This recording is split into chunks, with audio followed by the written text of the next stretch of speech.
आवाज येतोय? सर्वप्रथम आदरणीय व्यासपीठावरील उपस्थित सर्व बार कार्यकारिणी आणि आज रोजी उपस्थित असणारे सर्व माझे मित्र, बंधू, भगिनी, ॲडव्होकेट्स, सगळ्यांना माझा सप्रेम नमस्कार. ह्या लेक्चरसाठी रात्रभर भरपूर प्रिपरेशन करून म्हणजे माझी सरांशी चर्चा झाली होती की पहिले आपण प्रोजेक्टर लावता येतोय का ह्याचा विचार केला होता. प्रोजेक्टरची फॅसिलिटी अवेलेबल झाली नाही म्हणून जो मेसेज आपल्याला ह्या लेक्चर मार्फत द्यायचा आहे त्याच्यासाठी मी एक छोटंसं PDF केलंय. तुम्हाला सर्वांना कॉपी त्याची मिळालेली असेल. त्या कॉपी मधला सगळा सारांश मी सांगू शकेल किंवा नाही ह्याच्यासाठी तुमच्या मनाच्या समाधानासाठी की मी एक्झॅक्टली काय बोलणार आहे आज याच्या संदर्भात मी ती कॉपी प्रोव्हाइड केली. इथे उपस्थित असणारे माझ्यापेक्षा वयाने खूप सिनियर, खूप चांगली प्रॅक्टिस करणारे ॲडव्होकेट्स आहेत. त्यामुळं प्लीज वाईट वाटून घेऊ नका की असं आम्हाला शिकवायला पुण्यावरनं वकिलाला का असा निरोप, याच्यातनं अजिबात नाही. आजचं लेक्चर हे सर्वप्रथम माझं अध्यक्षांशी बोलणं झालं त्यावेळी आणि आमच्या आदित्यशी बोलणं झालं त्यावेळी आदित्यने सांगितलं की हा टॉपिक असा आहे सेक्शन 27चा की ह्याच्यामध्ये बऱ्याच वेळेला कन्फ्युजन क्रिएट होतं यंग ॲडव्होकेट्समध्ये ज्यांना ट्रायल चालवायची असते.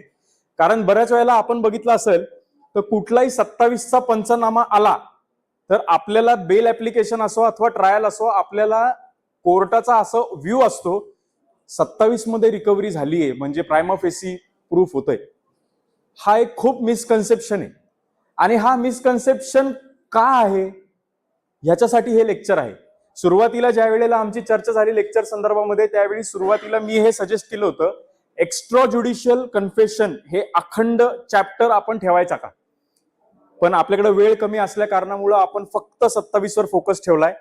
तरी सुद्धा 27 वर जाण्याच्या आधी सेक्शन 24, सेक्शन 25, सेक्शन 26 हे काय सांगतो हे जाणून घेण्याचं खूप महत्व आहे. कारण सेक्शन 27 इंडियन एव्हिडन्स ऍक्ट हा BSA प्रोव्हिजो सेक्शन 23 सबसेक्शन 2 मध्ये तसाच्या तसा कॉपी पेस्ट केलेला आहे. त्याच्यामध्ये डेफिनेशन मध्ये कुठेही वेगळी चेंजेस नाहीयेत. पण समजून घ्यायला पाहिजे एक्स्ट्रा ज्युडिशियल कन्फेशन म्हणजे काय. पण एक्स्ट्रा ज्युडिशियल कन्फेशन माहिती करून घेण्यापेक्षा सुरुवातीला तुमच्या कॉम्पेडियन मध्ये मी सगळ्यात पहिल्या पानावरती टाइप्स ऑफ एव्हिडन्स हे दिलेले. आपण ह्या फक्त एक शॉर्ट मध्ये टर्म समजून घेऊ आणि ते टर्म समजून घेण्याचं पण मागचं रिझन काय आहे की तुम्हाला बेसिक कळू दे की एक्झॅक्टली कुठल्या डेफिनेशनचं मिनिंग काय आहे. आपल्या समोर कॉपी असेल त्यातले मी महत्वाचे सगळ्यात इम्पॉर्टंट सांगतो तो म्हणजे सगळ्यात पहिला आहे ओरल एव्हिडन्स. ओरल एव्हिडन्स आणि हिअरसे एव्हिडन्स. ओरल एव्हिडन्स म्हणजे काय, एखादी व्यक्ती एखादा विटनेस बॉक्स मध्ये आला जी घटना त्यांनी जशाच्या तशाच कोर्टाला सांगितली हा ओरल एव्हिडन्स. पण हा ऍक्सेप्ट होऊ शकतो का? होऊ शकतो, पण ऑर्डिनरी कोर्स मध्ये होऊ शकतो. प्रिपॉन्डरन्स ऑफ प्रोबॅबिलिटी जर का अक्यूज कडून येत असेल की जे वक्तव्य समोर आणलेलं आहे त्या वक्तव्याच्या पलीकडे एखादी स्टोरी आहे तर मग ओरल एव्हिडन्स क्रॉस एक्झामिनेशनच्या भागातनं ऍडमिशन मध्ये येऊ शकतो. त्याच्यासोबत हिअरसे म्हणजे आता एखादा व्यक्ती कोर्टामध्ये आला, कोर्ट समोर आला, बॉक्समध्ये आला आणि एखाद्या व्यक्तीने असं सांगताना सांगितलं ए ने बी चा मर्डर केला, बस एवढंच सांगितलं. हा ओरल एव्हिडन्स आहे. मी बघितला, कुणीतरी सांगितला हा विषय नाही. ओरल एव्हिडन्स तसंच्या तसं डिपोज करणं, ए ने बी चा मर्डर केला, ओरल एव्हिडन्स आहे. मी कोर्टासमोर सांगितले. मला सी ने सांगितलं ए ने बी चा मर्डर केला, तू बघितला का? नाही. मग हा झाला हिअरसे एव्हिडन्स. हिअरसे एव्हिडन्सला क्रिमिनल ज्युरिस्प्रुडन्स मध्ये, क्रिमिनल ट्रायल मध्ये खूप शून्य व्हॅल्यू आहे. तशीच व्हॅल्यू जर का एखादा आरोपी अटक केला गेला समजा आणि तो पोलीस कस्टडीमध्ये असताना त्याने पोलिसांना जर का असं सांगितलं एका गुन्ह्यामध्ये एक हत्यार वापरलेलं आहे, ते हत्यार मी कुठे ठेवलेलं आहे ते मी दाखवून देईन, डिस्कव्हरी ऑफ फॅक्ट आहे. कारण एका गुन्ह्यामध्ये एक हत्यार वापरलेलं मी एका ठिकाणी ठेवलेलं आहे, ही डिस्कव्हरी ऑफ फॅक्ट आहे. पण कुठल्या गुन्ह्यामध्ये कुठलं हत्यार आणि कुणी वापरलं हा फॅक्टरच मिसिंग आहे. मग हे कन्फेशन होऊ शकतं का? हे कन्फेशन होऊ शकत नाही. एक्स्ट्रा ज्युडिशियल कन्फेशनचा अर्थ आहे की कुठलाही आरोपी जर का अटक केला गेला, पोलिसांकडून अटक केला गेला, समजून घ्या डिफरन्स, समजून घ्या काय, आरोपीला डिटेन केलेलं नाही, अरेस्ट केलेली. म्हणजे एखादा आरोपी आहे, सपोज ए ने बी चा मर्डर केला, ए स्वतःहून पोलीस स्टेशनमध्ये गेला आणि एच्या विरुद्ध FIR दाखल झालेली नाही. ए ने पोलिसांना सांगितलं मी बी चा मर्डर केलाय. हे कन्फेशन होऊ शकतं का? ऍडमिसिबल आहे का? आहे. FIR झाली आहे का? FIR नाही झालेली. तीच फॅक्ट घेऊ आपण. ए ने बी चा मर्डर केला, पोलिसांनी FIR रजिस्टर केली बीच्या मर्डरची, मग ए ला अटक केली आणि मग ए ने सांगितलं की मी बी चा मर्डर केला.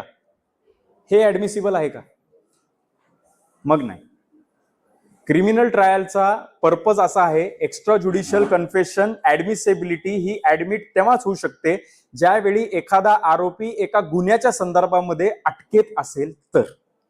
पहिलं जे एक्झाम्पल मी तुम्हाला सांगितलं त्यावेळी त्याच्यावरती FIR दाखल झालेली नव्हती आणि तो पोलिसांना जाऊन बोललाय, तर ते कन्फेशन होत नाही, ते डिस्क्लोजर होतं, म्हणून ते ऍडमिसिबल आहे. पण अटक झाली, मग त्यांनी कन्फेशन दिलं, मग डाऊट आहे.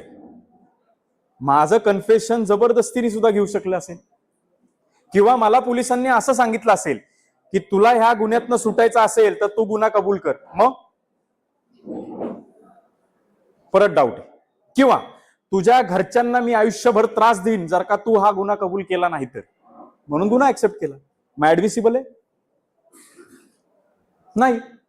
पण अशी हायपोथेटिकल सिच्युएशन घेऊन चाला की एखाद्या समाजाचा एखादा व्यक्ती आहे आणि त्या समाजाच्या व्यक्तीने एखाद्या गुन्ह्यामध्ये तो आरोपी आहे. मी मर्डर केला म्हणत नाही, तो एखाद्या गुन्ह्यामध्ये आरोपी आहे आणि त्याला अटक केली आहे सस्पिशनवर, आणि त्या समाजाच्या लोकांनी त्याला सांगितलं की तुझ्यावरती असलेली ॲलिगेशन तू कबूल कर, तू तो मर्डर केलाय हे तू तिथे कबूल कर, नाहीतर आम्ही तुझ्यावरती समाजामध्ये बहिष्कार टाकू.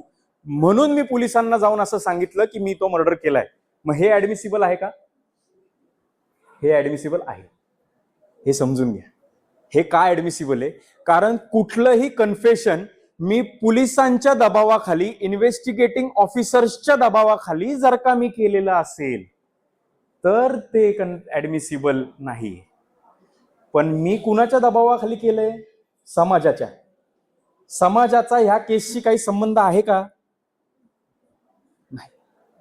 मग मला समाजाने सांगितलं होतं की तू हा गुन्हा कबूल कर, नाहीतर तुला आम्ही समाजातनं बहिष्कार करू, म्हणून मी आता गुन्हा कबूल केला, पण आता मला तो मान्य नाही. सॉरी, तुम्ही कुठल्या तरी थर्ड पार्टीवरती असणारा गुन्हा जर का तुम्ही कबूल केलेला आहे त्यांच्या दबावाखाली, तर ती फॅक्ट ह्या मेहरबान कोर्टाच्या समोर ऍडमिसिबल आहे. म्हणजे सेक्शन 24 पोलिसांना दिलेलं कन्फेशन त्यांच्या कस्टडीमध्ये 24 आणि 25 प्रमाणे बाइंडिंग नाही. पण सेक्शन 26 म्हणजे जिथं माझ्यावरती थ्रेट केलेली असेल पण मी मॅजिस्ट्रेटच्या समोर बोललो तर ही फॅक्ट, म्हणजे मला पोलिसांनी अटक केली एका गुन्ह्यामध्ये, पोलिसांच्या समोर मी काही बोललेलो नाही, पोलिसांनी मला कोर्टाच्या समोर हजर केलं, मॅजिस्ट्रेट समोर. डेफिनेशन समजून घ्या. मॅजिस्ट्रेट म्हणजे सेशन जज सुद्धा असू शकतं, डिस्ट्रिक्ट मॅजिस्ट्रेट नाही, ज्युडिशियल मॅजिस्ट्रेट. सरपंच नाही, ज्युडिशियल मॅजिस्ट्रेट. मला ज्युडिशियल मॅजिस्ट्रेटच्या समोर सेक्शन 26 प्रमाणे जर का पोलिसांनी प्रोड्यूस केलं आणि मॅजिस्ट्रेटच्या इमिडिएट समोर मी कन्फेशन केलं की हो मी बीचा मर्डर केलाय, मग ऍडमिसिबल आहे का? मग आहे. हीच फॅक्ट जर का मी असं सांगितलं पोलिसांना मी बीचा मर्डर केला, मग मला पोलीस ऑफिसर्स मॅजिस्ट्रेटच्या समोर घेऊन गेले आणि पोलिसांनी मॅजिस्ट्रेटला सांगितलं त्यांनी आमच्या समोर गुन्हा कबूल केलाय, मग ऍडमिसिबल आहे का? नाही. म्हणजे कंटिन्युइटी सेक्शन 24, सेक्शन 25, सेक्शन 26 ची कंटिन्युइटी तिन्हीकडे साम्य आहे. एकतर कुठल्याही थ्रेट, फोर्स, प्रेशर मध्ये ऍक्सेप्ट केलेलं स्टेटमेंट, कन्फेशन दिलेलं कोर्टासमोर बाइंडिंग नाही अनलेस मॅजिस्ट्रेट समोर आहे, किंवा मी जे कन्फेशन केलेले ते कन्फेशन फक्त पोलिसांच्या दबावाखाली केलेलं असेल तरच ते बाइंडिंग नाही. मी दुसऱ्या कुठल्या तरी समाजाच्या कार्यकर्त्यांनी किंवा एखाद्या नेत्याने मला सांगितलं की अरे ते तुझ्या एका केसमध्ये तुला आरोपी केलेलं आहे तर तू गुन्हा कबूल करून टाक, मी बघतो काय करायचंय. मग मी कोर्ट समोर आलो आणि मी सांगितलं की नाही मी गुन्हा केलाय, आता मला ते स्टेटमेंट रिट्रॅक्ट करायचंय. मग मी म्हंटल नाही मी त्या पॉलिटिशियनच्या दबावाखाली केलं होतं, मग ऍडमिसिबल आहे का? मग आहे. सॉरी, आता तू रिट्रॅक्ट करू शकत नाही. पण त्याच्यासाठी प्रोसिजर वेगळी आहे. 161 मध्ये सीआरपीसी नुसार स्टेटमेंट रेकॉर्ड करणं प्रोसिजर वेगळी आहे. एखादा गुन्हा कबूल करून कोर्टाच्या समोर जाऊन 164 मध्ये स्टेटमेंट देणं त्याची प्रोसिजर वेगळी आहे. त्यामुळं आता सेक्शन 27 वर येऊ. सेक्शन 27 ची डेफिनेशन तुमच्या समोर मी एक कॉम्पेडियम दिलंय, त्याच्यामध्ये पेज नंबर 3 काढावं. एक डेफिनेशन क्विकली वाचून दाखवतो. Provided that when any fact is deposed to as discovered in consequence of information received from a person accused of any offence in the custody of a police officer, so much of information whether it amounts to a confession or not as relates distinctly to the fact thereby discovered may be proved. त्याच्याच खाली मी bifurcation दिलंय तुमच्या understanding साठी, आणि ते 5 factor महत्वाचे. Section 27 मध्ये एखादं स्टेटमेंट ऍडमिसिबल करून घ्यायचं असेल आणि ते सेक्शन 27च ऍडमिसिबल आहे, तर हे 5 फॅक्टर आहेत तुमच्या समोर. सगळ्यात पहिलं आहे डिपोजिशन. या डिपोजिशनचं एक एक्झाम्पल घेऊ आपण. हे 5ही जे कंडिशन आहेत हे एका एक्झाम्पल मार्फत समजून घेऊ. एखाद्या आरोपीला ए ने बी चा मर्डर केला चाकू वापरून, जो चाकू त्यांनी त्याच्या गावाला जाऊन शेतात मध्ये लपवलेला आहे. हे इलस्ट्रेशन लक्षात ठेवा. ए ने बी चा मर्डर केला चाकूने, चाकू त्यांनी त्याच्या गावाच्या शेतामध्ये जाऊन लपवला आहे. इलस्ट्रेशन एवढीच केस आहे. फर्स्ट, ज्यावेळी तो पोलीस ऑफिसरच्या समोर जातो आणि त्याला जर का त्याचं डिपोजिशन द्यायचंय, तर सगळ्यात महत्वाची गोष्ट काय असते, त्यांनी पोलीसवाल्याला डिपोजिशन देण्यासाठी त्याच्यामध्ये आणि पोलीस ऑफिसर मध्ये काय कॉन्व्हर्सेशन झालं. आता हे का महत्वाचं आहे? कदाचित पोलीसवाल्यांनी पोलीस स्टेशनला 27चा पंचनामा केला आणि त्याच्यावरती एक ओळ लिहिली की आरोपी हा कस्टडीमध्ये असताना त्याने स्वतः सांगितलं की गावाकडे त्यांनी कुठंतरी चाकू लपून ठेवलेला आहे, ते स्टेटमेंट आम्ही 27 प्रमाणे त्याचं निवेदन रेकॉर्ड केले. असं केलं तर नाही, हे ऍडमिसिबल नाही. पहिलं इन्व्हेस्टिगेटिंग ऑफिसरला त्याच्या रिपोर्टमध्ये, केस डायरीमध्ये ह्याचा खुलासा करायचा आहे की काय सर्कमस्टन्सेस असे घडले ज्या सर्कमस्टन्सेस मध्ये आरोपीनी स्वतःहून तुम्हाला येऊन सांगितलं की हो बाबा मला निवेदन द्यायचं आहे. त्याच्यात काय कॉन्व्हर्सेशन झाली, किती वाजता कॉन्व्हर्सेशन झाली, कोणत्या दिवशी झाली, काय काय सर्कमस्टन्सेस मध्ये त्यांनी कबूल केलं, हे लिहिणं गरजेचं आहे. आयोचं ते जर का वक्तव्य आणि केस डायरीमध्ये त्याचा उल्लेख नसेल तर सेक्शन 27 डाऊटफुल होतो. पहिलीच स्टेप जी आहे डिपोजिशनची ती डाऊटफुल होते. आता आयोनी कॉन्व्हर्सेशन रितसर लिहिलं असेल, सगळं बरोबर केलेलं आहे, मग हे डिपोजिशन म्हणजे काय?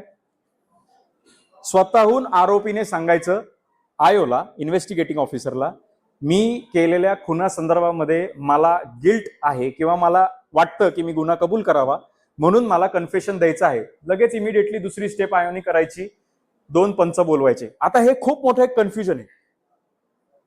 पंचनामा का? पंचनामा ह्याच्यासाठी करायचा कारण जो पोलिसांनी तपास केलेला आहे तो पोलिसांनी सगळी ड्यू प्रोसिजर वापरून केलेला आहे आणि 2 इंडिपेंडंट पंच आम्ही घेतलेले आहेत हे दाखवण्यासाठी पंचनामा. पंचनामा कसा रेकॉर्ड करायचा हे BNSS मध्ये कुठं नाही, CRPCत कुठं नाही, एव्हिडन्स ऍक्ट मध्ये नाही, भारतीय साक्ष अधिनियम मध्ये सुद्धा नाही. म्हणजे पोलिसांनी कोणती प्रोसिजर कशी फॉलो करायची ह्या संदर्भात कुठेही खुलासा नाही, पण पोलीस मॅन्युअल मध्ये आहे. आणि तो पंचनामा आम्ही करतोय. हा का करतोय तर आम्ही सगळं योग्य तपास केला, आम्ही कायदेशीर तपास केला, आरोपीला त्याचे अधिकार सांगून तपास केला, हे कोर्टाला दाखवण्यासाठी इंडिपेंडंट पंच पाहिजे. पंच म्हणजे कोण? समाजातील 2 प्रतिष्ठित व्यक्ती.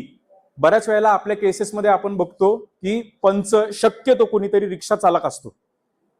मग तो समाजातील प्रतिष्ठित व्यक्ती नाही का? तो आहे. प्रतिष्ठित व्यक्ती समाजातील ह्याचा अर्थ पंचाचा की त्याचा पोलिसांशी कोणत्याही रित्या कसल्याही प्रकारचा संबंध नाही, त्याच्या स्वतःवरती सुद्धा कोणत्याही प्रकारचे कोणतेही गुन्हे दाखल नाहीत आणि त्याची समाजामध्ये एक चांगला माणूस म्हणून ओळख आहे. बास. मग तो रिक्षा चालक असो किंवा तो साफसफाईचा कर्मचारी असो, डिग्निटी माणसाची, पंचाची फक्त आणि फक्त तो पोलिसांशी कसा कनेक्टेड आहे आणि तो कुठं आरोपी आहे का आणि त्याचा त्या केसशी संबंध आहे का, या 3 फॅक्टरवरच ठरतो. मग आता हे दोन इंडिपेंडंट पंच आणायचं काम कुणाचं? पोलीस डिपार्टमेंटचं, इन्व्हेस्टिगेटिंग ऑफिसरचं नाही. इन्व्हेस्टिगेटिंग ऑफिसर सुद्धा कॉल करू शकतो, पण पोलीस डिपार्टमेंटचं. आता हे दोन पंच आले, दोन पंच समोर बसले. आता हे पंच कुठं बसले? कस्टडीमध्ये. म्हणजे हे कस्टडी कुठे आहे? पोलीस स्टेशनला. पण जर का मला तपासाच्या दरम्यान मला इन्व्हेस्टिगेटिंग ऑफिसरने असं सांगितलं की आपण घटनास्थळावरती जाऊ आणि घटनास्थळावरती आपण बघू काय सापडतंय का, आणि घटनास्थळावरती जाऊन जर का आरोपीने निवेदन केलं की मला आता माझा गुन्हा कबूल करायचा आहे, मग सगळ्यात पहिलं इन्व्हेस्टिगेटिंग ऑफिसरला हे जे कॉन्व्हर्सेशन झालं की आम्ही घटनास्थळावरती घेऊन गेलो, घटनास्थळावरती गेल्याच्या नंतर त्यांनी माझ्याकडे येऊन सांगितलं की आता मला माझा गुन्हा कबूल करायचा आहे, पहिलं हे केस डायरीमध्ये यायला पाहिजे. आणि मग ते केस डायरीमध्ये नमूद केल्याच्या नंतर तो जर का व्यक्ती घटनास्थळावरती बोललाय मला निवेदन करायचंय, तर घटनास्थळावर तो त्याचा पंचनामा सुरुवात होणार. मग परत पोलीस स्टेशनला येऊन नाही होणार. समजून घ्या, हे सुरुवातीचं कॉन्व्हर्सेशन जे आहे आरोपीमध्ये आणि पोलीसमध्ये, हे कॉन्व्हर्सेशन खूप महत्वाचं आहे. कारण उलट तपासाच्या दरम्यान जर का इन्व्हेस्टिगेटिंग ऑफिसरने असं सांगितलं की ह्यांनी आम्ही स्पॉटला गेल्याच्या नंतर सांगितलं की मला निवेदन द्यायचंय, म्हणून मी ह्याला गाडीत बसून पोलीस स्टेशनला घेऊन गेलो आणि पोलीस स्टेशनला पंचनामा केला, उडलं. Doubt is created. कारण जर का त्यांनी इच्छा व्यक्त केली, घटनास्थळावर होती, तर तुम्ही त्याला गाडीत बसून परत पोलीस स्टेशनला का घेऊन आले? Doubt, authenticity. समजून घ्या. मग त्यावेळेला दोन पंच हवेच आहेत का? एखाद्या ग्रामीण भागातली आपण केस घेऊ. आमच्याकडे एक मॅटर होतं. ग्रामीण भागामध्ये ज्या ठिकाणी नदी वाहते त्या नदीच्या ठिकाणी दोन लोकांमध्ये, दोघंही पिलेले होते, त्याच्यामध्ये भांडणं झाली. एकाने दुसऱ्याच्या डोक्यामध्ये दगड घातला. आता तो घाबरला. त्यांनी त्या दुसऱ्या माणसाला स्वतःच्या गाडीमध्ये बसवलं आणि तो लांब डोंगरामध्ये गेला आणि लांब डोंगरामध्ये त्यांनी तिथं जाऊन त्याला गाडलं. तिथून रस्त्यातनं येताना पोलीस पाटलाला त्याच्या अंगावरती रक्त दिसलं, म्हणून पोलीस पाटलाने त्याला थांबवलं. पोलीस पाटलाला त्याला थांबवता येतं का? तर हो. अशी कुठेही प्रोसिजर नाहीये की मला फक्त पोलीस ऑफिसरनेच थांबवायला पाहिजे. मला साधा कॉमन मॅन सुद्धा थांबवू शकतो. त्याची प्रोसिजर CRPC मध्ये आहे. मला त्या माणसाने थांबवलं. मला प्रश्न विचारला की तुमच्या शरीरावरती हे रक्त लागलेलं आहे, तुम्ही माझ्यासोबत पोलीस स्टेशनला चला. म्हणून तिथे एका लोकल पोलीस चौकीमध्ये मला तिथं घेऊन गेली. पोलीस चौकीमध्ये नेलं. पोलीस चौकीमध्ये एकच कॉन्स्टेबल होता. त्याला विचारलं काय झालंय. त्यावेळी त्यांनी सांगितलं की मी माझ्या मित्राचा खून केला आणि मी बॉडी डोंगरामध्ये टाकली. FIR होऊ शकते का? होऊ शकते, कारण ते कन्फेशन नाहीये, तो कस्टडीत नाहीये, ती फर्स्ट इन्फॉर्मेशन. आणि first information in itself is not the entire encyclopaedia. कारण फर्स्ट इन्फॉर्मेशन वरती तपास सुरू होतो, म्हणून फर्स्ट इन्फॉर्मेशन रजिस्टर केली गेली. फर्स्ट इन्फॉर्मेशन रजिस्टर केल्याच्या नंतर तू सांगतोयस तू गुन्हा केलायस, म्हणून आता मी तुला अटक करतोय. अटक केली, अटक झाली. आता तिथून आपल्याला जायचंय तपासाला. पण पोलीस पाटील पंच होऊ शकतो का? नाही. आणि त्यावेळेला त्या चौकीच्या आजूबाजूला रात्रीची वेळ असल्या कारणामुळे कुठलाही पंच उपलब्ध नव्हता. मग तिथे पोलीस ऑफिसरनी काय केलं पाहिजे? पोलीस ऑफिसरनी काय प्रोसिजर झाली आणि मग त्याचं स्टेटमेंट, कन्फेशन रेकॉर्ड करण्यासाठी रिझन काय घडलं, आणि मग मी घटनास्थळावरती जाऊन खरंच बघितलं ते आहे का, ही डिस्कव्हरी ऑफ फॅक्ट करताना जर का त्यांनी रिझनेबल एक्सप्लेनेशन दिलं की मला त्या काळामध्ये, त्या वेळेमध्ये दोन पंच इंडिपेंडंट उपलब्ध होऊ शकत नव्हते, म्हणून मी माझी प्रोसिजर पूर्ण केली, तर हे ऍडमिसिबल आहे का? हो आहे. कारण पंचनामा करायलाच पाहिजे, बरोबर, पण पंचांसमक्षच केला पाहिजे हे कंपल्शन नाहीये. जर का पोलीस ऑफिसरनी हे एक्सप्लेनेशन दिलं की मला दोन पंच उपलब्ध होऊ शकत नव्हते, पण हीच जर का केस असेल की आपण एका शहरामध्ये आहेत, चांगलं शहर आहे किंवा गावठाण आहे, चांगली संख्या आहे, लोकसंख्या आहे, तिथे पोलिसांनी जर का पंच बोलवले नाहीत आणि स्वतःच रिपोर्ट केला, मग डाऊटफुल आहे का? मग डाऊटफुल आहे. हा फरक समजून घ्या. म्हणजे असं कायद्यात कुठेही लिहिलेलं नाहीये की आपल्याला दोनच पंच पाहिजे. अख्ख्या केसमध्ये जेवढे पंचनामे असतील त्या सगळ्यांमध्ये ते दोनच पंच असतील तरी प्रॉब्लेम नाही. त्यांचं वर्जन ट्रुथफुल वाटलं पाहिजे, ऍज इट इज. आणि पोलीस ऑफिसरनी सुद्धा ऍज इट इज सांगायला पाहिजे. आता आपल्या केसमध्ये परत एकदा येऊ. ए ने बीचा मर्डर केला. बी ने सांगितलं की मी चाकूने खून केलाय आणि मी माझ्या गावाच्या शेतामध्ये जाऊन जमिनीमध्ये चाकू गाडलाय. आपण ह्या फॅक्ट्सवर आलो. ए ने पोलीस ऑफिसरला घटनास्थळावरती जाऊन सांगितलं मला निवेदन द्यायचंय, मी हा गुन्हा मान्य केलाय. आता पोलीस ऑफिसरची रिस्पॉन्सिबिलिटी आहे 2 पार्ट मध्ये स्टेटमेंट त्याचं रेकॉर्ड करायचं. पार्ट ए म्हणजे निवेदन आणि पार्ट बी म्हणजे प्रोसिजर. तुमच्या समोर एक चार्ट आहे 4 नंबरच्या पानावरती. तो चार्ट तुमच्या रेफरन्ससाठी आहे, तुम्ही नंतर तो सविस्तर वाचू शकता. त्याच्यामध्ये 2 गोष्टी आहेत की पंच उपस्थितच पाहिजे, कंपल्शन नाही. निवेदन असू दे किंवा प्रोसिजर असू दे. तेच 2 पंच जे निवेदनला घेतले तेच 2 पंच रिकव्हरीला पण आहेत, उत्तम गोष्ट आहे. पण 2 पंच निवेदनला आहेत पण रिकव्हरीला प्रोसिजरला जाताना 2 पंच वेगळे आहेत, तर ऍडमिसिबल आहे का?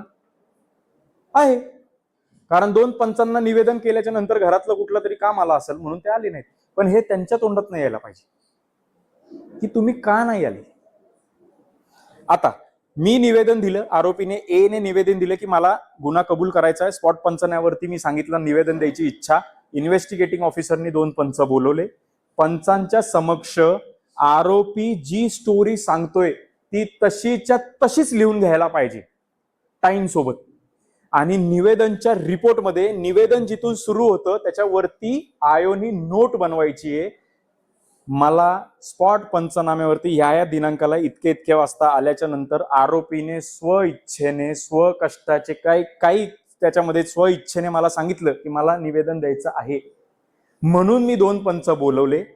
मी 2 पंचांना बोलवलं. पंच आले, त्यांचे आयडेंटिटी कार्ड चेक केले, ते पंच जेन्युइन आहेत. त्यांना विचारलं तुमच्यावर गुन्हे आहेत का, त्यांनी नाही सांगितलं. शहानिशा करून आम्ही निवेदन रेकॉर्ड करायला सुरुवात केली. आता निवेदन खालील प्रमाणे आरोपी असं सांगतो की त्याच्या भाषेमध्ये मी ए आहे, मी इथं राहतो, माझा बीशी वाद झाला, मी एक मोठा सुरा विकत घेतला होता, त्या सुऱ्याने मी त्याचा खून केला, मी ते हत्यार खून केल्याच्या नंतर माझ्च्या गावाकडे जाऊन शेतामध्ये लपवलेलं आहे, ते हत्यार काढून मी देतो, माझ्यासोबत चला. पूर्ण स्टेटमेंट आलं. एच्या ह्या निवेदनावरनं निवेदन क्लोज झालं. दोन्ही पंचांच्या सह्या आल्या, आयोची सही आली, आरोपींनी ज्यांनी निवेदन दिले त्याची सही आली. ती सही इम्पॉर्टंट आहे कारण त्यांनी निवेदन दिले, ती सही आली. आता पार्ट ए क्लोज झाला. आता त्या पार्ट ए वरनं पार्ट बी, चल आम्हाला आता दाखव कुठे येते, कुठं लपवलेस. मग आम्ही ह्या स्पॉट पंचनाम्यावरनं ह्या गाडीमध्ये, त्या गाडीचं मीटर रिडिंग हे असं XYZ आहे, सरकारी गाडी आहे, प्रायव्हेट गाडी आहे, त्याचे डिटेल आहे, त्याचा ओनर हा, ओनरची परवानगी घेतली. मी 2 पंच, आमच्यासोबत एक ड्रायव्हर, आरोपी, अजून कुणी असेल तर तो व्यक्ती, आम्ही सगळे मिळून आरोपी सांगेल त्या दिशेने त्याच्या गावाकडच्या शेतापाशी गेलो. गावाकडच्या शेतापाशी पोहोचल्याच्या नंतर गाडी बाहेर लावली, 100 मीटरवरती चालत गेलो. चालत गेल्याच्या नंतर आरोपीने दिशा दाखवल्याप्रमाणे जिथं त्यांनी सुरा लपवला आहे ती जमीन आम्ही खोदली, तिथून आम्हाला सुरा सापडला.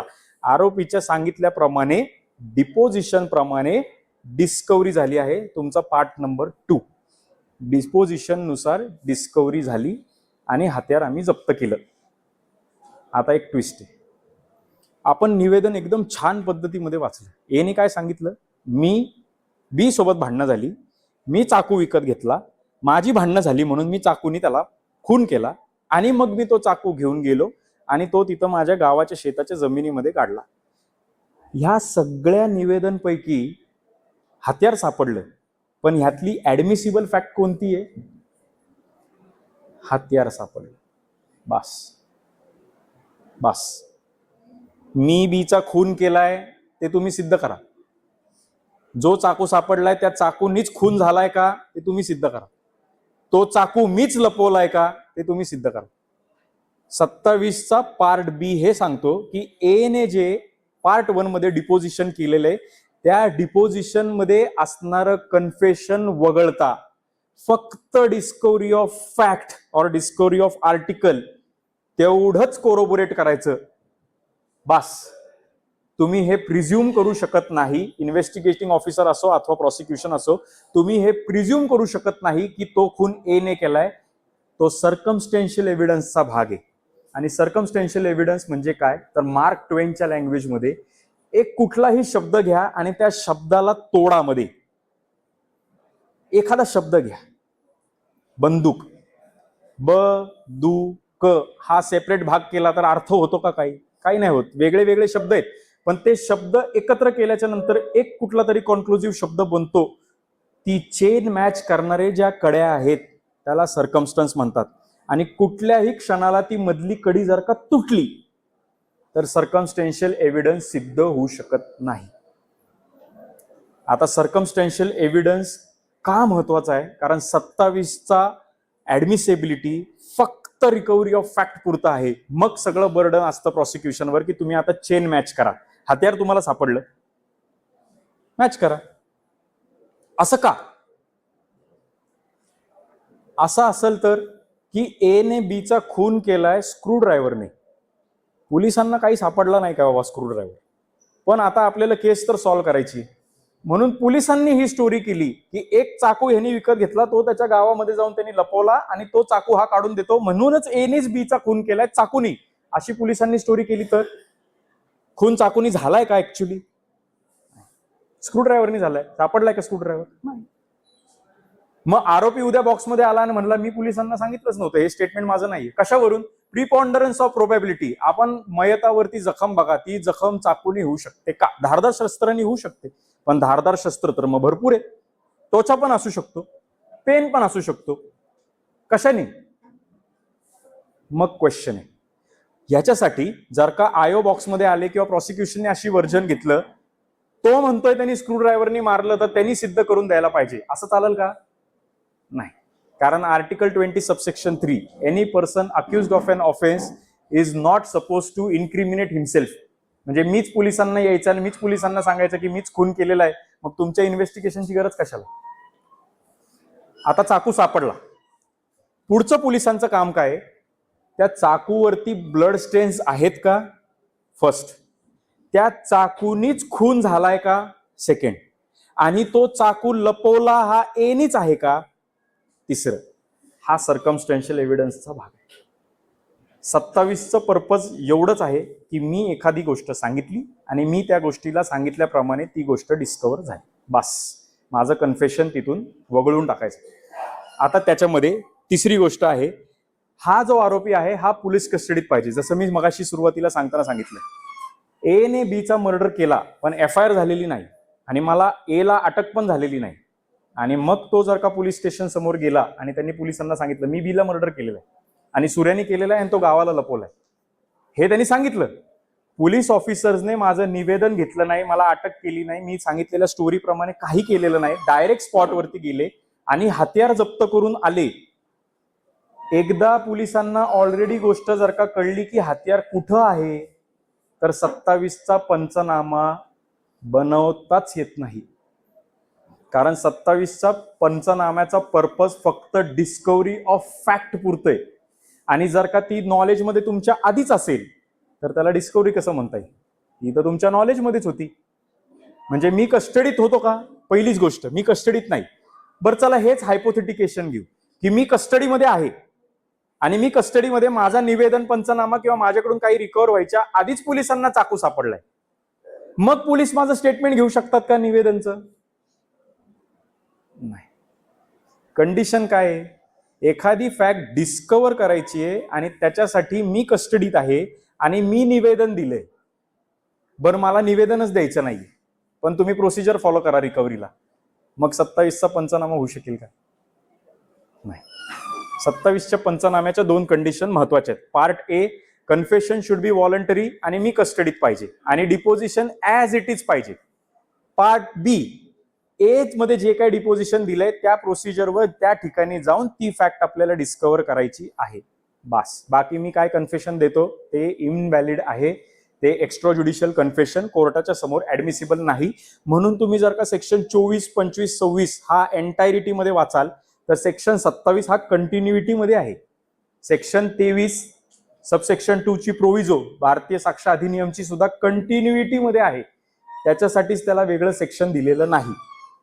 दोन्हीमध्ये कुठलीही फरक नाहीये. इंडियन एव्हिडन्स ऍक्ट, BSA दोन्हीही ऍप्लिकेबल सेम आहेत, कंडिशन सुद्धा सेम आहेत.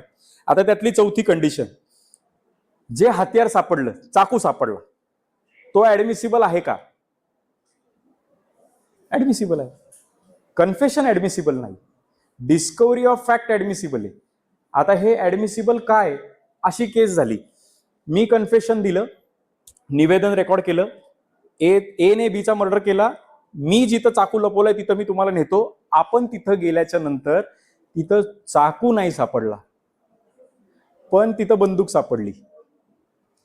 ती बंदूक ऍडमिसिबल होऊ शकते का गुन्ह्यामध्ये? नाही. तुम्ही जप्त करा, त्याला आर्टिकल नंबर द्या, काही प्रॉब्लेम नाही. मी बंदुकीने मारलंय का? नाही. डिस्कव्हरी ऑफ फॅक्ट तर आहे, पण सर्कमस्टन्सच नाहीये ना तो. आता मी सांगितलं की शेतामध्ये मी चाकू लपवलाय, मी तिथं दाखवतो, तिथं गेले पोलीसवाले आणि तिथे त्यांना जर का चाकूच सापडला नाही, मग ऍडमिसिबल आहे का? म्हणजे 27चा पंचनामा फेल झाला. 27च्या पंचनाम्यासाठी ट्विन कंडिशन आहे, ते म्हणजे deposition and discovery of a fact based upon deposition. बस. हे सोडून ते शोधणं अलाउड नाही. म्हणजे असं नाही होऊ शकत की मी जर का सांगितलं की माझी गावाकडे जमीन आहे आणि त्या जमिनीमध्ये मी चाकू लपवलाय, पोलीस माझ्यासोबत त्या ठिकाणी आले, पोलिसांनी खात्री केली जमीन तुझीच आहे का? हो, जमीन तुझीच आहे. जमीन ऍडमिसिबल आहे का? ते तर प्रिझम्पशन आहे. जमिनीने खून झालाय का? चाकूनी झालाय. चाकू सापडला का? नाही. 27चा पंचनामा निवेदनासकट उडला. Fourth condition should be fulfilled. What you have found should be admissible. मग तिथं गेल्याच्या नंतर असं झालं की तलवार सापडली, मग मी बोललोय का तलवारीने मारलं? बरं, तुम्ही तलवार सापडली तर तुम्ही आर्टिकल म्हणून जप्त करा, पण त्या आर्टिकलनी खून झालाय हे सिद्ध करायचं असेल तर तुम्हाला मग डॉक्टर्स एक्सपर्ट ओपिनियन लागणार. म्हणजे पोस्टमॉर्टम रिपोर्ट आला, डॉक्टर्स ओपिनियन आलं, सीए अनालिसिस आला, त्या चाकूचं ब्लड, त्या तलवारीचं ब्लड, आरोपीचं ब्लड मॅच होतंय का, हा पुढचा भाग. 27च्या पंचनाम्याला लिमिट ठेवायचं असेल, मग आपण मर्डर प्रूव्ह करत नाहीये, आपण आजचं लेक्चर फक्त 27 ऍडमिसिबल आहे का नाही. 27 ऍडमिसिबल होणार नाही. 27 उडला. तू चाकू बोललाय, चाकूच सापडला पाहिजे. चाकूच्या व्यतिरिक्त काही सापडू दे, धारदार शस्त्र असू दे, तलवार असू दे, काही असू दे, तो ऍडमिसिबल नाही. ते पोलिसांनी, प्रॉसिक्युशननी त्यांच्या परीने प्रूव्ह करायचं. 27 मध्ये ते बसत नाही, म्हणजे वेटेज गेलं.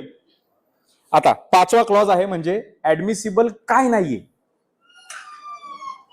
असं झालं, मी सांगितलं की मी माझ्या गावाच्या शेतामध्ये ज्या ठिकाणी चाकू ठेवलाय तो मी तुम्हाला चाकू काढून दाखवतो, पण मी गाडीत बसल्या बसल्या मी पोलिसवाल्यांना निवेदन मध्ये नाही, ओरली सांगितलं, अरे हा काय चाकू इथे, ऍडमिसिबल आहे का? मी काय स्टोरी तुम्हाला सांगितली, त्या स्टोरी प्रमाणे सापडलं का? नाही. म्हणजे पोलीस ऑफिसर हे म्हणू शकतात का की त्याचं 27चं निवेदन रेकॉर्ड केल्याच्या नंतर घटनास्थळावर जायच्या आधी जिथं त्यांनी हत्यार लपवलं आहे ते लपवण्याच्या आधीच त्यांनी आम्हाला हत्यार काढून दिलं म्हणून हे 27 मध्ये ऍडमिट करा? नाही. बरं, असं झालं का की मी पोलिसांना सांगताना सांगितलं ए ने बीचा मर्डर केलाय? नाही, ती फॅक्ट आहे, ती प्रिझम्पशन आहे.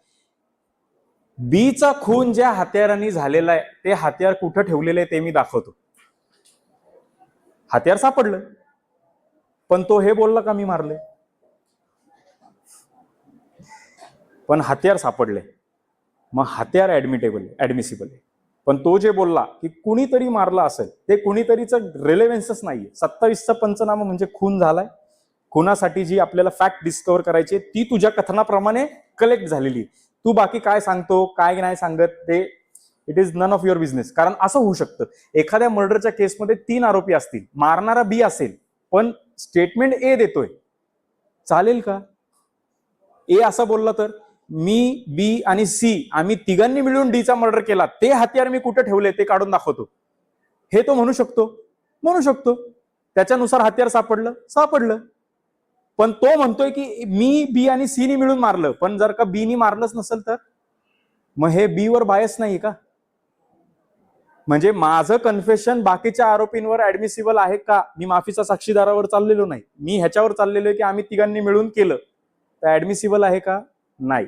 27चा पंचनामा ज्या गोष्टीसाठी डिस्कव्हरी आपण फॅक्ट करायला जातोय ती फॅक्ट, ते आर्टिकल, ते स्पॉट, ती बॉडी, ती सापडली, दॅट्स इट, तेवढंच आहे.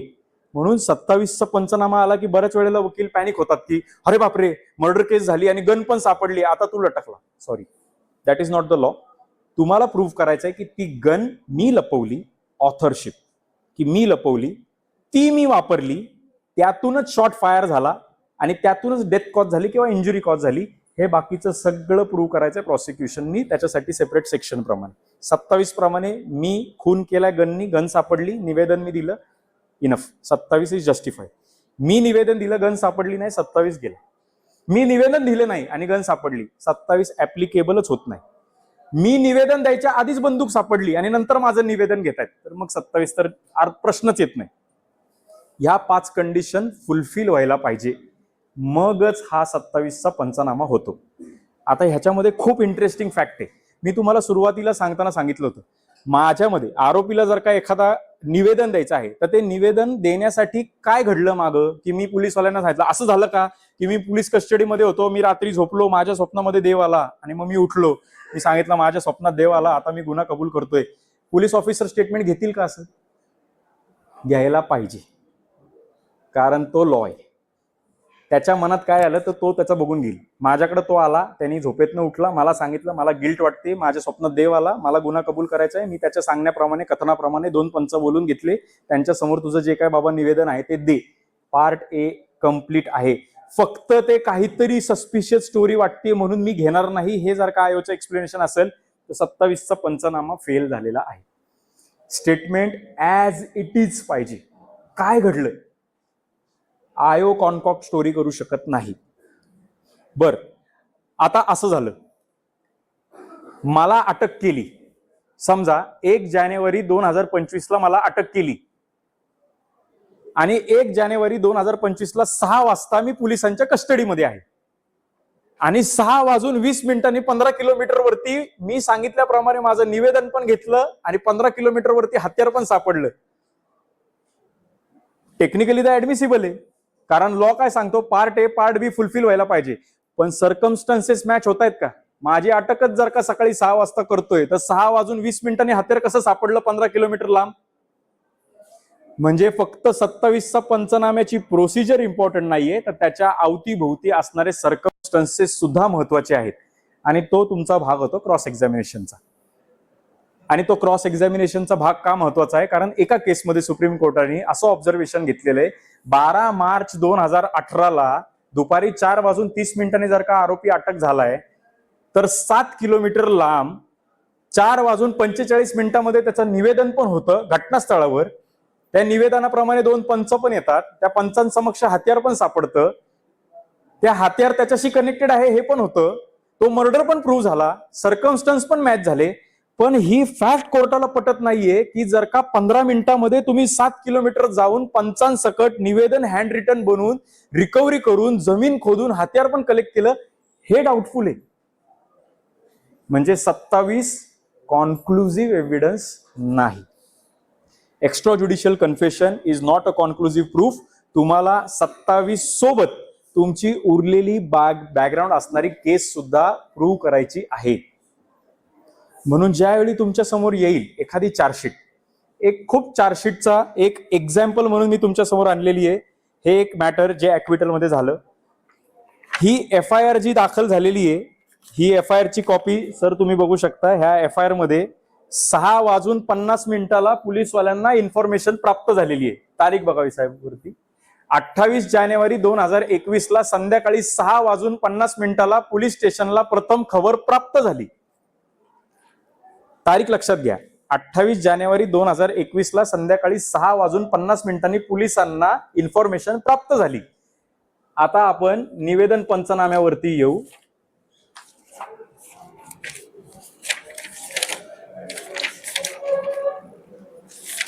पंचनामा रेकॉर्ड करण्याचा आपण टाइम बघू.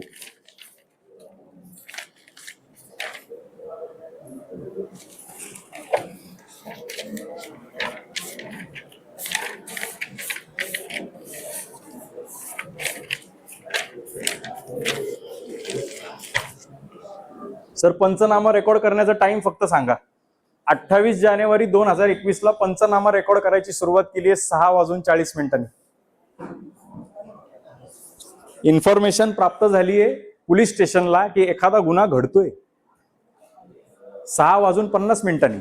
बरं, जो आयो 6:50 ही इन्फॉर्मेशन देतोय आणि FIR घेतोय, तो 6:40 ऑलरेडी स्पॉटवर आहे, पंचनामा करतोय कसं? आणि निवेदन घेतले. Preponderance of probability, all human possibility मध्ये अशी एखादी फॅक्ट असेल जी ह्युमनली पॉसिबल आहे, तीच फॅक्ट ऍडमिसिबल आहे. पोलीस ऑफिसर चार्जशीट दाखल केल्याच्या नंतर कोर्टाच्या समोर ही स्टोरी घेऊ शकत नाही. 6:40 नाही, सॉरी, ते 7:40 होतं. तुमची अपॉर्च्युनिटी चार्जशीट दाखल करताना सीज झाली आणि ट्रायल चालू व्हायच्या आधी तुमच्याकडे ते करेक्ट करण्याची संधी होती, तुम्ही ती केलेली नाही. बरं, त्याच्यावरती जर का एखाद्या पोलीस ऑफिसरनी कोर्टात चार्जशीट दाखल करताना ओव्हर रायटिंग केली, तर ते ओव्हर रायटिंग का केली त्याचा केस डायरीला अहवाल पाहिजे आणि त्याच्यावरती वरिष्ठांची सिग्नेचर पाहिजे की मी वरिष्ठांना ही इन्फॉर्मेशन दिली की माझ्याकडून चुकून 6:40 झाले, ते 7:40 आहे. तर वरिष्ठांनी त्याच्यावरती साईन करायची आहे केस डायरी मध्ये एंट्री करून. आता एक कन्फ्युजन आहे, 172 प्रमाणे आपण केस डायरी ऍज ऍडव्होकेट बघू शकत नाही, पण आपण जर का हे ऑब्जेक्शन रेज केलं तर जजला ती ऑथॉरिटी आहे केस डायरी मागून घेण्याची की तुम्ही केलंय का. त्यामुळे हे टाइम फार महत्वाचे आहेत. आता 27च्या पंचनाम्यामध्ये मी मगाशी सांगितलं, आरोपी जसं निवेदन करेल तसंच्या तसं लिहून घ्यावं लागेल, बरोबर. आता एक मजा आहे याच्यामध्ये, एका आरोपीचं स्टेटमेंट रेकॉर्ड करताना अशा पद्धती केलेलं आहे. हे स्टेटमेंट मी वाचून दाखवतो. 27चा ऍडमिसिबल आहे का नाही तुम्ही मला सांगा. मी व साथीदार नामे श्रीकांत वगैरे वगैरे पुणे येथे गणेश रोड येथील व आरोपी क्रमांक डॅश हुस्नेया कॉम्प्लेक्स औरंगाबाद याचे त्याच्यासोबत त्याने बनावट नोटा लपवलेल्या मी तुम्हाला काढून देतो, ते मी कुठे ठेवलेल्या आहेत, ते त्याने लपवलेल्या मी कुठे ठेवलेल्या आहेत त्या मी काढून देतो. त्याने म्हणजे कुणी, म्हणजे पोलीस ऑफिसर सांगतोय का की तुझं स्टेटमेंट तू कुठं लपवल्यात, म्हणजे आरोपीने कुठं लपवल्यात त्या तो काढून देतोय अशी स्टोरी आहे का आरोपी सांगतोय की दुसऱ्या आरोपीने कुठं लपवल्यात त्या मी काढून देतोय अशी स्टोरी आहे? कशी आहे? हे ऍडमिसिबल आहे का? नाही. 27ची टेस्ट खूप लिमिटेड आहे आणि 27च्या टेस्टमध्ये युजली 90% केसेसमध्ये परफेक्ट 27चा पंचनामा नसतो आणि हा खूप मोठा ड्रॉबॅक आहे प्रॉसिक्युशन कडून. आपण सर आहात, सॉरी टू से, पण आज रोजी मी जे काही केस लॉ आणलेत ते ऍक्विटलचेच आणलेत. त्यामुळं थोडक्यात असा इन्फरन्स तुम्ही ड्रॉ करू शकता की जे ऍक्विटलचे केस लॉ आहेत त्याच्यासारखं करू नये, दुसरं आपण काय बोलू शकतो. पण एवढं एक आहे, 27चा पंचनाम्यामध्ये पंच पाहिजेच का? नाही. पण कुठल्या केसेसमध्ये जिथं पंच ऑर्डिनरी ह्युमनली प्रोबॅबल केसमध्ये अवेलेबल होऊ शकत नाहीत. आणि हे का गरजेचं आहे? कारण बऱ्याच वेळेला पोलीस ऑफिसर पंचनामा बरोबर करतात, पण पंच जर का कोर्टाच्या समोर येऊन होस्टाईल झाले तर मग त्या अख्ख्या प्रोसिजरला डाऊट नाही का येत? म्हणून कोर्टाने असं सांगितलेलं आहे की पंचनाम्यातले पंच हे कोर्टाच्या समोर होस्टाईल जरी झाले तरी पार्ट ए जरी होस्टाईल असला तरी पार्ट बी प्रमाणे पार्ट ए चं प्रिझम्पशन कोर्ट ड्रॉ करू शकतं इन्व्हेस्टिगेटिंग ऑफिसरच्या व्हर्जनवरनं.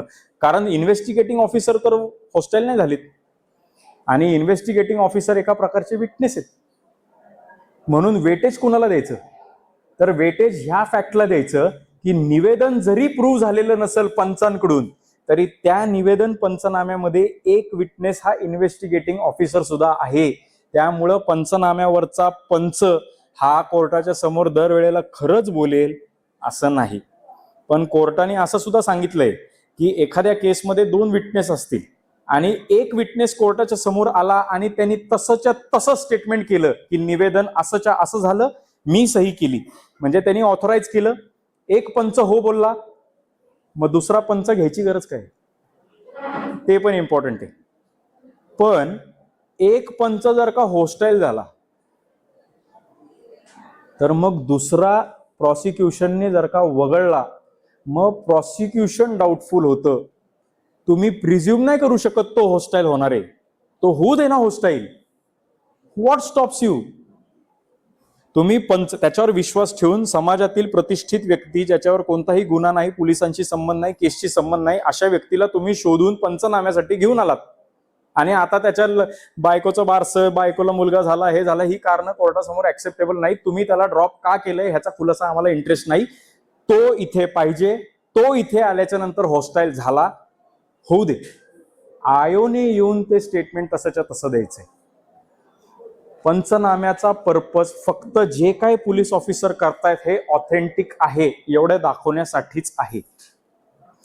पंचनाम्यामध्ये जर का एखादा पंच, सगळा पंचनामा हा घडलाय घटनास्थळावर, पंच कोर्टामध्ये आले आणि बोलले सगळे पंचनामे आम्ही पोलीस स्टेशनलाच तयार केले, सिंपल स्टेटमेंट आहे ना. हॉस्टाईल झाला, लॉ त्यांनी म्हणजे टेक्निकली अख्खी प्रोसिजर त्यांनी डाऊटफुल केली.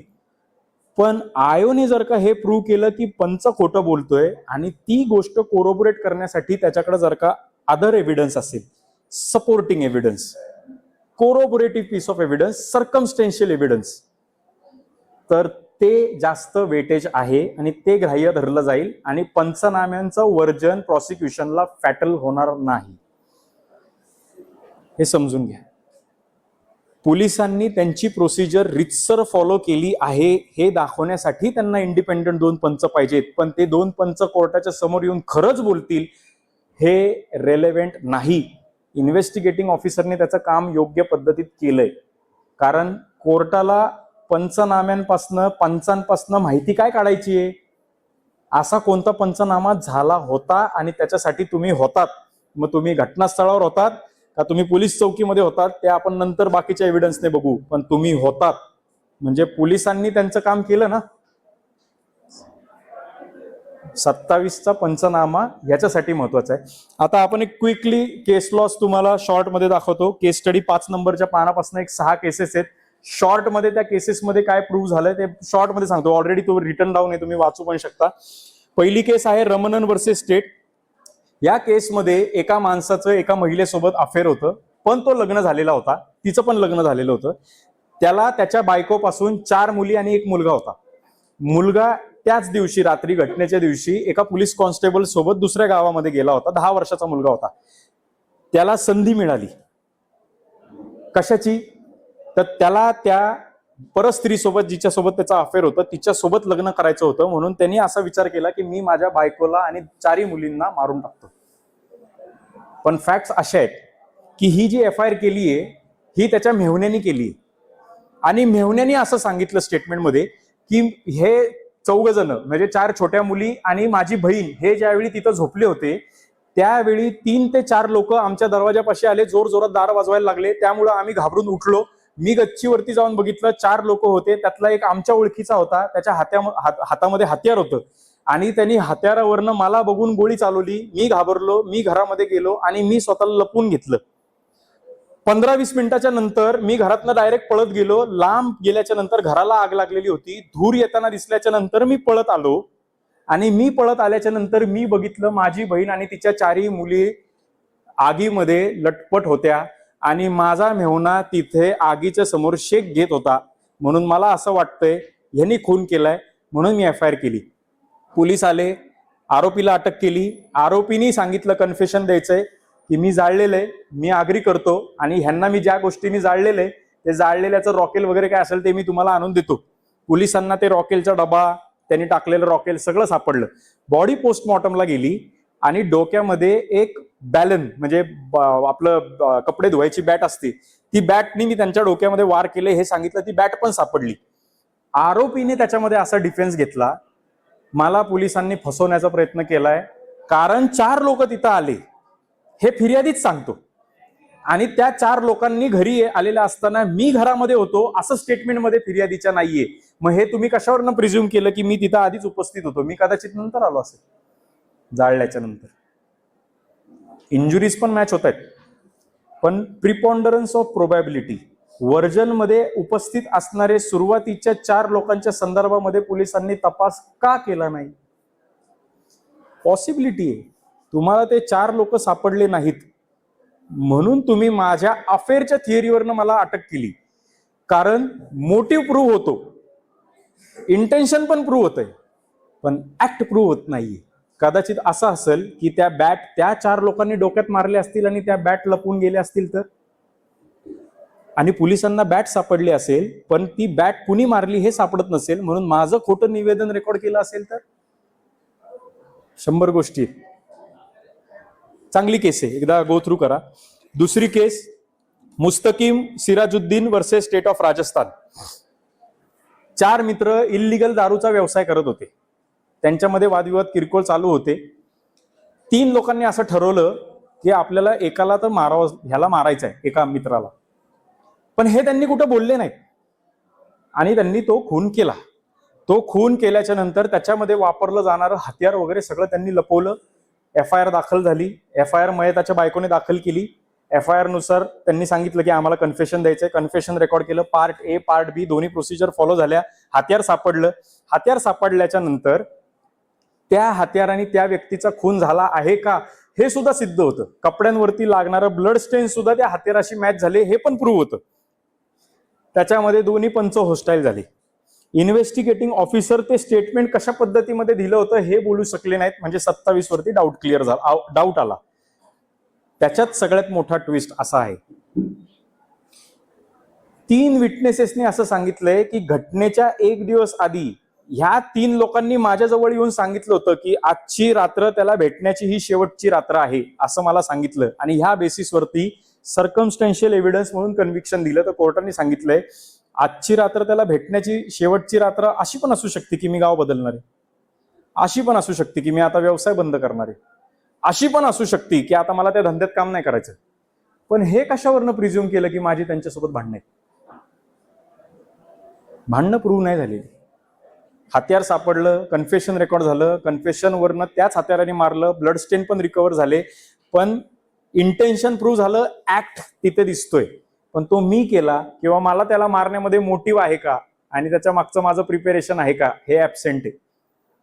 27चा पंचनामा डाऊटफुल. तिसरी केस आहे SK Yusuf versus state of Bengal. या केसमध्ये एका ग्रामीण भागामध्ये शेतावरनं, शेताच्या शेजारी एका पाट्याजवळ, तिथं पॉन्ड म्हणजे मासे पकडण्याची जागा आहे, तिथं एक लहान मुलगी तिथं मासे पकडण्यासाठी तिचा भाला घेऊन गेली. मासे पकडण्यासाठी जो भाला असतो तो, तिच्या पाठलाग करून आरोपी तिच्या मागे गेला आणि त्यांनी सेक्शुअल ऍडव्हान्सेस तिच्यावरती केले. त्याच्यानंतर ती मुलगी घरी आली. दुसऱ्या दिवशी मुलगी परत ते मासे मारायला गेली. त्यावेळी डायरेक्टली तिची डेड बॉडी सापडली. आता लास्ट सीन एव्हिडन्स याच्यामध्ये दिसत नाहीये. कारण लास्ट सीन जर का तुम्ही म्हणत असाल की 1 दिवस आधी मी तिच्यावर सेक्शुअल फोर्स केला, हॅरॅसमेंट केली, तर त्याच्यानंतर ती घरी आली ना, मग लास्ट सीन कसं म्हणता येईल? कारण घरी आली हे तुमच्या स्टेटमेंटमध्ये आहे. मग माझ्यासोबत लास्ट सीन नाहीये, पण तरी सस्पिशनवर मला पकडलं. मी सांगितलं भाला कुठं लपवला मी काढून देतो. मी भाला पण दिला, कन्फेशन पण झालं, पार्ट A पण झाला, पार्ट B पण झाला, सगळं ठीक आहे. मी सेक्शुअली हॅरॅस करत होतो ही फॅक्ट प्रूव्ह होत नाही. ही फक्त ओरल एव्हिडन्स आहे FIR मध्ये. दुसरी गोष्ट, पोलिसांनी भाला जप्त केला तर भाला केमिकल अनालिसिसला पाठवला नाही. कारण पोलिसांनी हे प्रिझ्युम केलं की गाव छोटा आहे आणि ह्याच्याकडून बरेच लोक म्हणतात की हा तिच्या मागं होता, आणि तुम्ही प्रिझ्युम केलं की भाला सापडला, तिची जखम मॅच झाली आणि डॉक्टरचा रिपोर्ट होता की भाल्याने इंजुरी होऊ शकते. तुम्ही हे कन्क्लुजन कशावरनं ड्रॉ केलं की तो भाला मीच मारला असेल? ते कुठं सिद्ध झालंय? आणि जर का तुम्हाला कॉन्फिडन्स होता की त्या भाल्यानेच मी खून केलेला आहे, तर मग भाला केमिकल अनालिसिसला का नाही पाठवला? त्याच भाल्याने खून झालाय हे कुठं प्रूव्ह झाले? म्हणून सेक्शन 27 तिथपर्यंतच प्रूव्ह होतो की भाला सापडला, पण तो खून मी केलाय हे सिद्ध होत नाही. चौथा केस लॉ आहे state of UP versus Jageshwar and another. हा 1983चा केस लॉ आहे. केस लॉ मध्ये ग्रामीण भागामध्ये एक हसबंड त्याच्या 2 मुलांना घेऊन टेरेसवरती झोपला होता. अचानक 14-15 लोक तिथं आले आणि त्यातल्या एका माणसाने गोळी मारली जोरात, डकैतीच्या इंटेन्शनने. नवरा घाबरला. नवरा घाबरलेला बघून नवऱ्याला आणि त्याच्या 2 लहान मुलांना गोळी मारली. त्या गोळीच्या आवाजाने त्याची बायको जी खोलीत झोपली होती ती उठली आणि तिच्यासोबत तिच्या अजून पण लेकरं होते, ते पण उठले घाबरून. आणि दरवाजा बंद करायच्या आधी ते 14-15 लोकांपैकी काही लोक घरामध्ये आले, त्या बाईचं सोनं चोरलं, तिला धक्काबुक्की केली आणि त्यांना ढकलून ते 14-15 लोक पळून गेले. ती बाई बाहेर आली, तिने डेड बॉडी बघितली, मग ती पोलीस स्टेशनला गेली आणि मग तिने ती FIR दाखल केली. 14-15 अज्ञात इस्मांविरुद्ध हा गुन्हा दाखल झाला मर्डरचा. त्यातले काही आरोपी सापडले, ते तिने आयडेंटिफाय केले. त्या आरोपींचं टेस्टिमनी रेकॉर्ड केली आणि त्या आरोपींनी अशी स्टोरी सांगताना सांगितली, आम्ही जी बंदूक वापरली ती बंदूक आम्ही एका बंदूकच्या मालकाकडून तात्पुरती घेऊन आलो होतो आणि ती बंदूक वापरून आम्ही त्या मालकाला परत देऊन टाकली. Discovery of fact. पोलीसवाले तिच्या कन्फेशनवरती त्या मूल मालकाकडे गेले आणि त्याच्याकडून ती बंदूक घेतली. ती बॉलिस्टिक रिपोर्टला पाठवली. बंदूक मॅच झाली. जिथं शेल पडले होते ते पण मॅच झाले आणि त्या बंदुकीतनं गोळी फायर झाली ह्या पण मॅच झाल्या. प्रॉसिक्युशनने असं प्रिझ्युम केलं की फिर्यादीने आरोपीने सांगितलंय कन्फेशनमध्ये की मी बंदूक तात्पुरते घेऊन आलो, हे इनफ आहे. ट्रायलच्या दरम्यान बंदुकीच्या मूल मालकाचं स्टेटमेंट रेकॉर्ड केलं नाही किंवा त्याला एव्हिडन्सला बोलवलं नाही, हे दाखवण्यासाठी, ही स्टोरी कोरोबरेट करण्यासाठी की ही बंदूक मी त्यांना दिली होती. कारण आरोपी जर का म्हणतोय की मी बंदूक तात्पुरती घेऊन आलो होतो, तर 27च्या कंडिशन प्रमाणे आपल्याला कन्फेशन वगळायचंय. बंदूक वापरली ना, बंदूक सापडली, पण कन्फेशन डिस्कार्ड करायचंय. कन्फेशन प्रूव्ह करायचं होतं, तर मूल मालकाला तुम्ही का नाही बोलवलं बॉक्समध्ये हे सांगायला की हो माझ्याकडून हे तात्पुरतं घेऊन गेले होते. तुम्ही चेन ब्रेक केली सर्कमस्टन्सेसची. म्हणून 27चा पंचनामा लिमिटेड राहणार फक्त रिकव्हरीला. पण त्यांनी मर्डर केला हे साबित होत नाही. खूप किचकट वाटतं पण आहे इंटरेस्टिंग. 5वी केस आहे बाबू साबरगौडा रुद्रगौडार वर्सेस स्टेट ऑफ कर्नाटका. याच्यामध्ये एका माणसाने दुसऱ्या माणसाचा खून केला. खून केल्याच्या नंतर खूप दिवसांच्या नंतर एफआयआर झाली. मर्डर झाला. सगळ्या गावाला माहिती खून झालाय, पोलिसांना माहिती खून झालाय. एफआयआर का नाही केली? बरं, नंतर एफआयआर केली. मग त्या एफआयआर वरनं आरोपी अटक झाला. आरोपीचं निवेदन रेकॉर्ड केलं. आरोपीच्या निवेदनाप्रमाणे हत्यार पण सापडलं. पोलिसांनी 27चा पंचनामा एकदम बरोबर केला. पण हत्यार मुद्देमाल कक्षामध्ये 12 दिवसांच्या नंतर का जमा केला? इमिडिएटली का जमा केला नाही? असं पण होऊ शकतं की कदाचित सुरुवातीला तुम्ही जे माझ्याकडून जप्त केलं तो हत्यार तो नव्हता, म्हणून तू 12 दिवस वाट बघितली खरं हत्यार सापडायला, मग खरं हत्यार सापडलं, मग तू जमा केलं.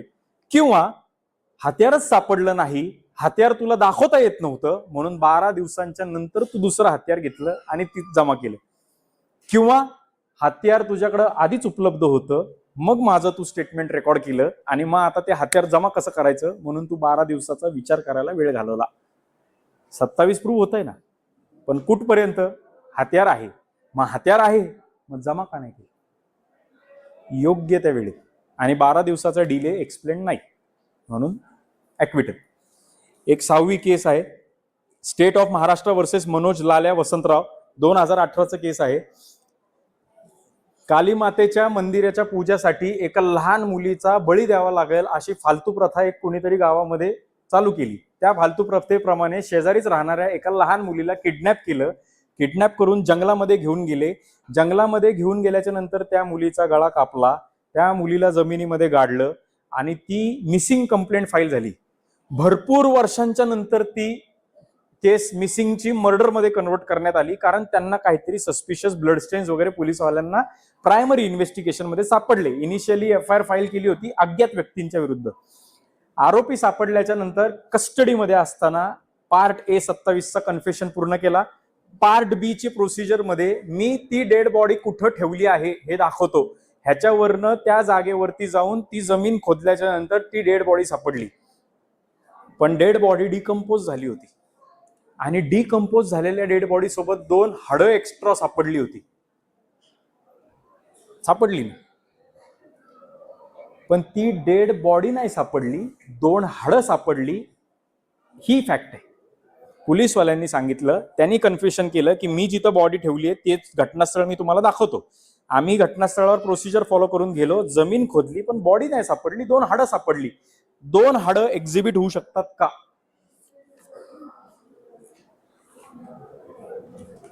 27चा पंचनामा फेल होतो, कारण मी बॉडी सांगितली. सापडली का? मी सुरुवातीला एक्झाम्पल दिलं, मी सांगितलं मी चाकूनी खून केलाय. तुम्हाला घटनास्थळावरती जाऊन न्यूक्लिअर बॉम्ब सापडला, माझी चूक नाही. You prove that case differently. आता ती 2 हाडं कुणाची आहेत? That you prove differently.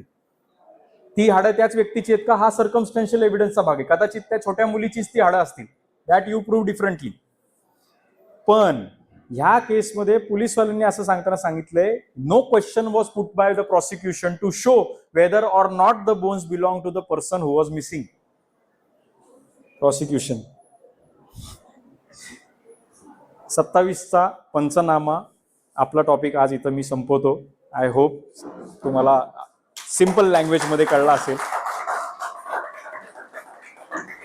आणि बारामतीमध्ये आल्यानंतर मला आदित्य शिंदे सर, जाधव सर सगळ्यांनी, मला अमित सर सगळ्यांनी माझा चांगला ऑफिसवर जाऊन सत्कार केला. खूप घरच्यासारखं वाटलं. आणि बार रूममध्ये सुद्धा तुम्हाला सगळ्यांना कॉपीज देण्याचा पर्पज तोच होतं की तुमच्या सगळ्यांना ते नॉलेज स्प्रेड व्हावं. अध्यक्ष आणि कार्यकारिणी मी सगळ्यांचे आभार मानतो की तुम्ही मला संधी दिली येण्याची, आणि अपेक्षा करतो की लेक्चर आवडला असेल तर पुढे सुद्धा भविष्यात तुम्ही मला संधी द्याल. थँक्यू.